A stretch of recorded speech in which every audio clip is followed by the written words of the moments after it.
دنیا بھر کی طرح روس میں بھی کرسمس کا تہوار گرمجوشی سے منایا جا رہا ہے۔ روس میں قدامت پسند مسیحیوں کی تعداد زیادہ ہے، اس لیے روس میں کرسمس کا تہوار 7 جنوری کو منایا جاتا ہے۔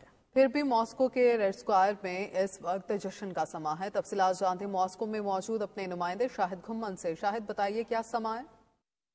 جی بالکل، دنیا بھر میں کرسمس کے تہوار کا بڑا گرم جوشی سے استقبال کیا جا رہا ہے۔ روس میں چونکہ آرتھوڈاکس مسیحیوں کی تعداد زیادہ ہے، اس لیے روس میں کرسمس کا تہوار 7 جنوری کو منایا جاتا ہے، لیکن پھر بھی دسمبر میں ہی ماسکو میں کرسمس اور نئے سال کی خوشی میں شہر بھر کو دلہن کی طرح سجایا گیا ہے۔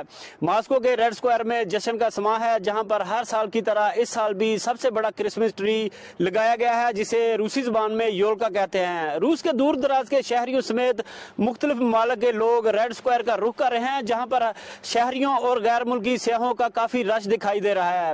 یہاں پر چھوٹی چھوٹی اور مختلف قسم کی خوبصورت دکانیں اور سٹال بھی لگائے گئے ہیں۔ کہیں چائے کافی کے سٹال ہیں تو کہیں گرم ٹوپیوں اور جرسیوں کے سٹال ہیں، جہاں پر لوگ کرسمس کی خریداری کرتے دکھائی دے رہے ہیں، تو کہیں باربیکیو اور دیگر لذیذ کھانوں سے بھی لطف اندوز ہو رہے ہیں۔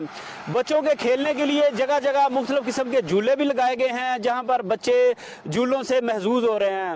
نئے سال 2025 کو بھرپور طریقے سے خوش آمدید کہنے کے لیے ماسکو سمیت روس بھر میں تیاریاں عروج پر ہیں۔ امید ہے کہ نیا سال 2025 بھرپور طریقے سے منایا جائے گا۔ جی آگے بڑھیں گے۔ وزیر اعلیٰ پنجاب